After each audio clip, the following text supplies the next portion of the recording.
നമസ്കാരം. ലേറ്റസ്റ്റ് അപ്ഡേറ്റിലേക്ക് പോകാം. വീണ്ടും അനീഷ് തകൃതിയായി മുന്നേറുകയാണ്. അനീഷിന്റെ ബ്രില്യന്റ് ആയിട്ടുള്ള ഒരു കഴിവ് വീണ്ടും ബിഗ് ബോസിൽ തെളിയിച്ചിരിക്കുകയാണ്.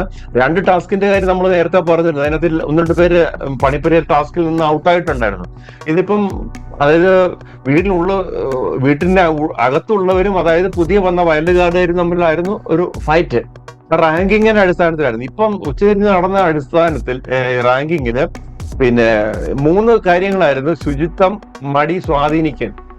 അപ്പൊ ഈ ഒരു ഇതില് വന്നത് അനീഷ, ജിസയില്, ബിന്നി, ശൈത്യ, നെവിൻ, അങ്ങനെ ഒരു ഇതിലാണ് വന്നു കഴിഞ്ഞപ്പോൾ അനീഷ് എടുത്ത ഇതെന്ന് പറഞ്ഞാൽ ശുചിത്വമായിരുന്നു. ശുചിത്വം ഉറച്ച ഒരു മൈൻഡ് ശരിക്ക് ഈ മെമ്മറി വർക്ക് ചെയ്യുന്ന ഒരാളായിട്ട് അതിനകത്തിൽ ഏറ്റവും നല്ല ബ്രില്യന്റ് ആയിട്ട് മാറിയിരിക്കുകയാണ് അനീഷിന്റെ. വേറൊന്നുകൊണ്ട് പേര് പറഞ്ഞാൽ അനീഷാണ് ഇതിനകത്ത് ലീഡ് ചെയ്തിരിക്കുന്നത്.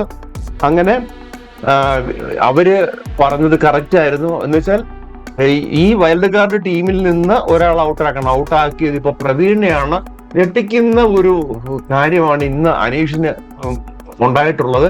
അതുപോലെ തന്നെ ഈ വോട്ടിംഗ് റാങ്കിങ് ഹോട്ട്സ്റ്റാറിലെ വോട്ടിങ്ങിലും അനീഷ് താഴെ നിന്ന് മുകളിലേക്ക് കയറിക്കുകയാണ്. ഇപ്പൊ സെക്കൻഡ് വന്നേക്കുവാണ്.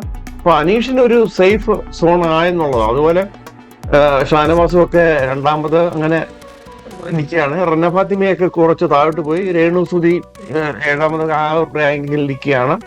ഏറ്റവും താഴെ കിടക്കുന്നവർ ശൈത്യ, സുനിൽ സാബു, ബിന്നിയൊക്കെയാണ്. അപ്പം ശൈത്യൊക്കെ ഈ ആഴ്ച ചിലപ്പോൾ എവിക്ഷൻ ഉണ്ടാകാൻ സാധ്യതയുള്ളതിൽ ഒരു ആളുകളാണ് ശൈത്യ, സുനിൽ ഒക്കെ ഉള്ളത്. ഇനിയും മറ്റൊരു അപ്ഡേറ്റിൽ കാണാം. നന്ദി, നമസ്കാരം.